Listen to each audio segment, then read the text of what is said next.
करहीं प्रभु प्रसाद पट भूषण धरहीं।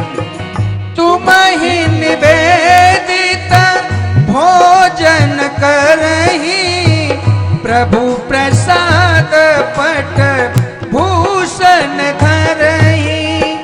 तुम्हि निवेदित भोजन करहीं प्रभु प्रसाद पट भूषण धरहीं। तुम्हें ही निवेदित भोजन करे, जो आपका भोग लगा के भोजन करते हैं। भगवान अयोध्या रहना भले ही भूल जाना, लेकिन उन लोगों के हृदय में घर में वास करना मत भूलना। ईश्वर को भोग लगाइए। मंदिर बनाने की जगह का यहाँ प्रमाण बताया है। ठाकुर जी का घर में मंदिर ऐसी जगह बनाए जहां सूर्य की किरणें मंदिर में आके प्रवेश कर चुके। जिनके घर में भगवान सूर्य नारायण की किरणें मंदिर में प्रवेश करें, उसके घर की तुलसी नहीं सूखती। जो गौ माता को चंदिया देते हैं, उनके घर की तुलसी नहीं सूखती। जो कन्याओं का पूजन करते हैं, उनके घर की तुलसी नहीं सूखती। और तुलसी का हरा भरा रहना वैष्णवों के लिए बहुत श्रेयस्कर है, बहुत बढ़िया। मंदिर ऐसा बनाइए भगवान का जहां घर में जहां खिड़की खुल सके, और मंदिर बड़ा शोभा है। देवी देवताओं की पीठ हो पूरब में और उनका मुख हो पश्चिम में। पूजा करने वाले व्यक्ति का मुंह पूरब की तरफ हो। अच्छा है, फिर बढ़िया है। सब यहां प्रमाणों का वर्णन किया गया है। देखो कितनी सुंदर बात कही है। प्रातः की पूजा भक्ति देती है। जो आप सुबह पूजा करते हैं वह आपको भक्ति देती है। दोपहर की पूजा कामनाओं की सिद्धि, शंकर की बात की जा रही है। सुबह का अभिषेक भक्ति, दोपहर का कामना सिद्धि, संध्या का अभिषेक शांति, और रात्रि का अभिषेक चारों पुरुषार्थों को देता है।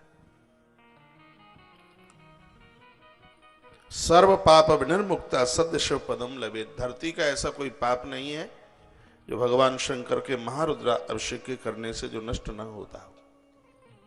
को शिव क्षेत्रों का वर्णन किया गया है। शिव क्षेत्रों का वर्णन किया और कहा कि उन सभी तीर्थों में स्नान, दान, जप आदि करने से व्यक्ति के रोगों का निवारण होता है, दरिद्रता का निवारण होता है। तीर्थे क्षेत्रे सदा कार्यम स्नान दान जपादिकम। बहुत ध्यान से सुना और लिखने लायक बात है, आप चूक जाएंगे, दोबारा सुनने को नहीं मिलेगी। तीर्थों में जाकर स्नान करने से, दान देने से और जप करने से क्या क्या होता है? रोग, दरिद्रता, बहरापन, गूंगापन जीवन में कभी आ नहीं सकता। तीर्थों में जो जाके गलतियां करते हैं, असत काम करते हैं, अपराध करते हैं, अग्रसर जन्म में वह गूंगे और बहरे बनकर पैदा धरती पर होते हैं। ऐसा शिव पुराण के अंतर्गत लिखा है। तीर्थों में जाना ये कोई बहुत बड़ी बात नहीं है। तीर्थों में जाकर के वहां के नियमों का निर्वहन कर लेना ये बहुत बड़ी बात है। तीर्थों में वहां का निर्वहन, और वृद्धावस्था तो तीर्थों में ही निकले। वृद्धावस्था तीर्थों के ही लिए, क्योंकि इंद्रियां शिथिल हो जाती हैं वृद्धावस्था में, कामनाएं समाप्त हो जाती हैं, और फिर तीर्थों में मृत्यु होने पर वह जीव मुक्त होता है।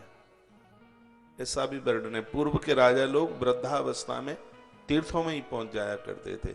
मनुजी महाराज माता शतरूपा 23,000 साल तक नैमिषारण्य में रहे और वहीं अपना शरीर छोड़ दिया। 23,000 वर्ष तक वहां तप किया। धृतराष्ट्र ने भले ही कितने भी अपराध किए हों, लेकिन अंत में भी धृतराष्ट्र और गांधारी यह भी तीर्थ के लिए प्रस्थान कर गए।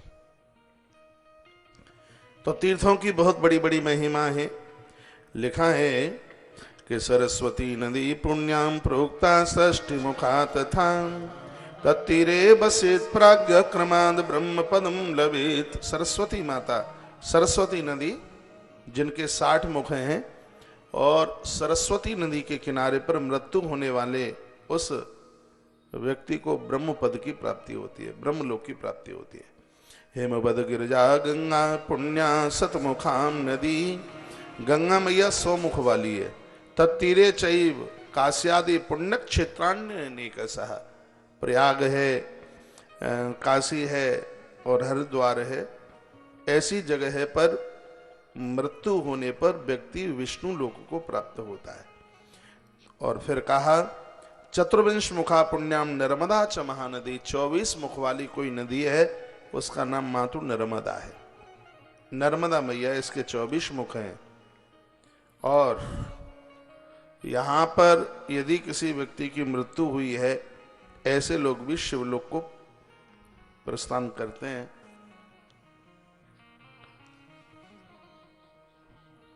बोलिए बांके बिहारी लाल की जय, कृष्ण कन्हैया लाल की जय। केदारनाथ में गौरी कुंड है। गौरी कुंड का जल पीने वाले लोगों की बुद्धि का इतना बड़ा, हमने पूर्व में भी निवेदन किया है, जिनके घर में बच्चे सुनते तो हैं लेकिन बोलते नहीं, उनके लिए 1 से 1.5 महीना आप गौरी कुंड का जल शंख में भर करके उन बच्चों को पिलाइए, आवाज खुल जाएगी। जो तुतले हैं उनकी भी वाणी के ऊपर, ठीक से नहीं बोल पाते, उनकी भी वाणी के ऊपर गौरी कुंड के जल का बहुत बड़ा प्रभाव है। संत लोग वहां साधना करते हैं वाक सिद्धि के लिए, गौरी कुंड का जल पीते हैं। मातु नर्मदा का जल, गौरी कुंड का जल वाक सिद्धि कर देता है। वाक सिद्धि उसे कहते हैं मुंह से जो कह दिया वो सत्य ही हो जाए। मातु रेवा का, मातु नर्मदा का जल। गंगा के जल को लेने से आकर्षण, लोग खिंच करके चल करके आते हैं। यमुना का जल हमें कर्म करने में बहुत उत्साहित करता है। हर जल का अपना आप प्रभाव है। मैं द्वारा से बोल रहा हूं, गौरी कुंड का जल और मातु नर्मदा का जल, ये वाक सिद्धि, मुंह से जो कह दिया वो सिद्ध हो जाए, इस जल में ऐसा प्रभाव है। गंगा के जल में आकर्षण है, ये खिंचाव है, लोगों को खींचता है। यमुना का जल, इसका आचमन करने से, नित्य पीने से लोग कर्मठ होते हैं, काम करने में मजबूत होते हैं। इस जल का इतना बड़ा प्रभाव है। हमने बहुत महापुरुषों को देखा है, वह गंगा का जल पीते हैं, कोई दूसरा पानी नहीं पीते, और उनका आशीर्वाद लोगों का कल्याण करता है। मातु रेवा का जल, मातु नर्मदा का जल, इसका इतना बड़ा प्रभाव है। ये वह जल है, इनमें कभी कीड़े नहीं पड़ते, कभी भी कितने भी दिनों तक आप रख दीजिए, ये पानी गंधीला नहीं होता। ये इसकी महिमा है, इसकी विशेषता है। आज विदेशी लोग भी हमारे यहाँ के इन जल को मान चुके हैं, इसलिए तो कहते हैं गंगा तेरा पानी अमृत। पानी नहीं है, अमृत है। ये नदियों के जल का प्रभाव यहां बताया गया है। हमारे शिवक क्षेत्रे तथा वासम नित्यम कुर्याच्च भक्ततः। देखो यहां कितनी सुंदर बात कही है। जो व्यक्ति जिस देवता का भक्त है, उसको वर्ष में एक बार उस तीर्थ में 3 दिन के लिए बसेरा करने के लिए जरूर जाना चाहिए।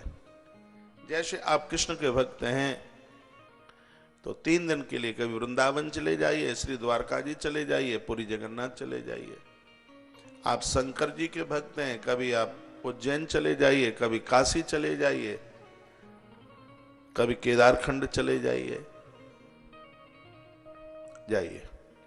आप माँ के भक्त हैं, कभी वैष्णो देवी चले जाइए, कभी नैना देवी चले जाइए, कहीं और माँ की जो पीठ हैं वहां चले जाइए। जो जिन महापुरुषों से, संतों से जुड़े हुए हैं, उनको वर्ष में एक बार तो उनके उस स्थान पर जाना चाहिए जहां उनका निवास है, क्योंकि उसको तीर्थ भी कई तरह के हैं। तीर्थों की महिमा हमने पूर्व के कथाओं में भी किया है। एक अनित्य तीर्थ है और एक नित्य तीर्थ है। नित्य तीर्थ में तो ये हैं जैसे ये वृंदावन, चारों धाम, लेकिन और एक चलता फिरता तीर्थ है, वह यह है जहां गुरु की समाधि है या गुरु का जीवन है। वह भी अपने आप में एक बहुत बड़ा तीर्थ है। उसकी जन्मभूमि है, वो भी तीर्थ है। उसकी जपोस्थली है, भजनस्थली है, वह भी अपने आप में एक बहुत बड़ा तीर्थ है। तो यहां देखिए तीर्थ महिमा का वर्णन किया गया है बहुत विस्तार पूर्वक। बोली बांके बिहारी लाल की जय, कृष्ण कन्हैया लाल की जय। जय जय श्री राधे, जय जय श्री राधे, जय जय श्री राधे श्याम। कुछ यहाँ पर ऐसी भी बातों का वर्णन किया गया है कि आप 1 लाख का जप करते हैं, उसका कितना बड़ा महत्व है। 5 करोड़ नमः शिवाय का जप करने से भगवान शिव प्रकट हो जाते हैं। 5 करोड़ कोई नमः शिवाय का है जप करे, भगवान का दर्शन। यह भी लिखा है कि आपके मंत्र में जितने अक्षर हैं 1000 दिन में उतने लाख का जप हो जाना ही चाहिए।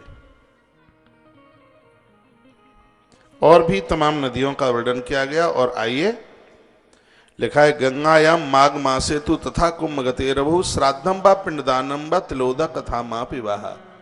माघ के महीने में किया गया सत्कर्म है वह पूरा का पूरा पितरों को लगता है। गंगायाम माघ मासे तु, माघ के महीने में गंगा में तीर्थ करने स्नान करने पर जो पुण्य प्राप्त होता है, श्राद्धम बा पिंडदानम बा तिलोदका मथा विवाह। माघ महीने में आपने कहीं से भी जो भी कुछ किया है वह सब पूर्वजों को लगता है, पुरखों को लगता है। पितरों के लिए माघ का महीना बहुत श्रेष्ठ मास बताया गया है। माघ का महीना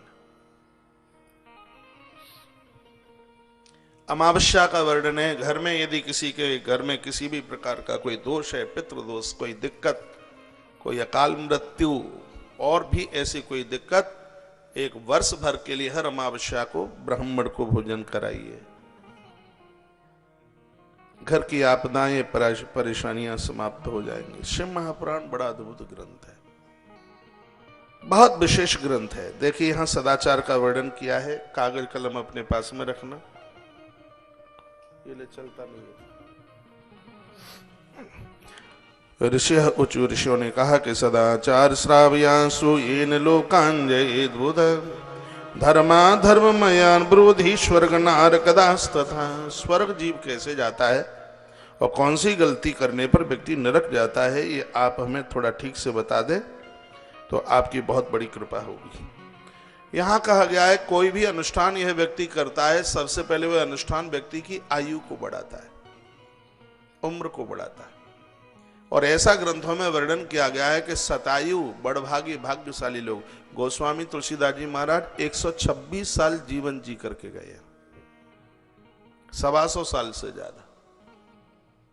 हमने भी 100 साल से ज्यादा के काफी महानुभावों का, महापुरुषों का दर्शन किया।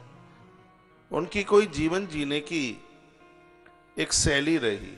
3 चीजों का से परहेज हो जाए व्यक्ति बहुत लंबी आयु जी लेगा। एक सोने का ठीक से परहेज, एक जागने का और एक खाने का। शरीर टूट जाएगा आप समय से भोजन नहीं करेंगे तो। इसलिए कहा है सतम व्याध भोक्तव्यम। आप कितने भी व्यस्त क्यों नहीं हैं, 100 काम करने से पहले भोजन कीजिए।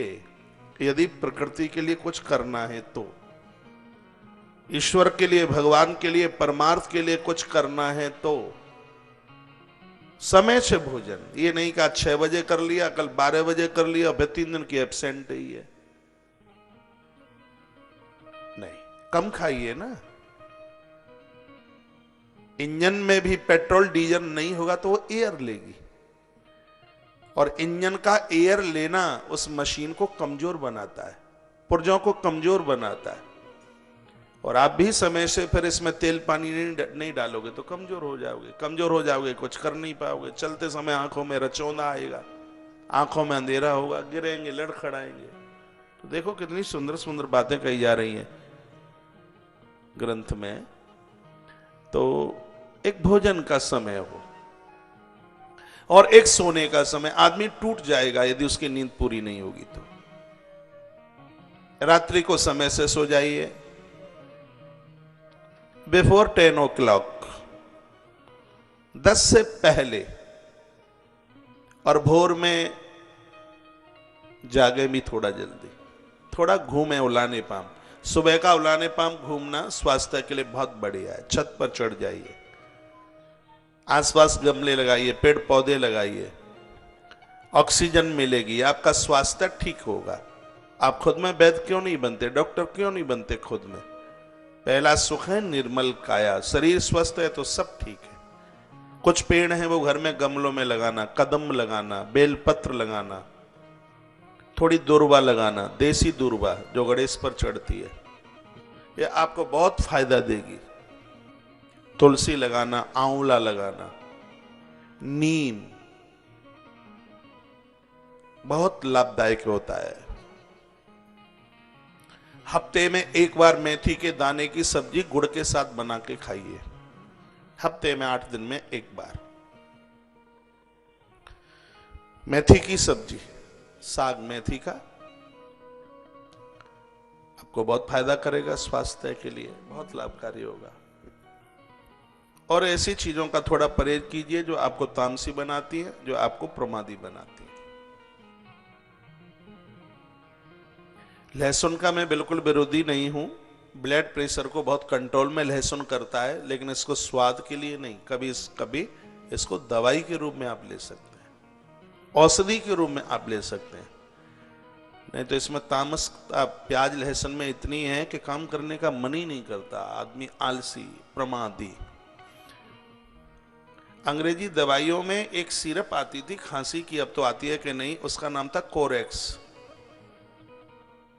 कोरेक्स उसका नाम था। खांसी के लिए लोग उसको लेते, उसके 2 ढक्कन लेकर के सोने का मन करता। अब नहीं कुछ, अब तो सोना है। तो 2 ढक्कन कोरेक्स के लेने पर उसमें इतना प्रमाद है। लहसुन और प्याज तो महाराज उसके चाचा ताऊ समझ लीजिए, बहुत ऊपर है। दवाई के तौर पर आप लें उसको। आपने यदि उसको स्वाद के रूप में ले लिया है, आपको आलसी बनाएगा, तामसी बनाएगा, चिड़चिड़ापन पैदा कर देगा। चीजें अपने आप में वह लें जो आपके लिए बहुत फायदेमंद है। कभी मीठे नीम की कड़ी बना करके भी खाइए, स्वास्थ्य के लिए लाभ है। आलू बहुत स्वास्थ्य के लिए नुकसान है, लेकिन उसको आप दही में डाल करके ले लेते हैं, दही के साथ, मट्ठे के साथ बना के आप ले लेते हैं, तो वो फायदा करता है।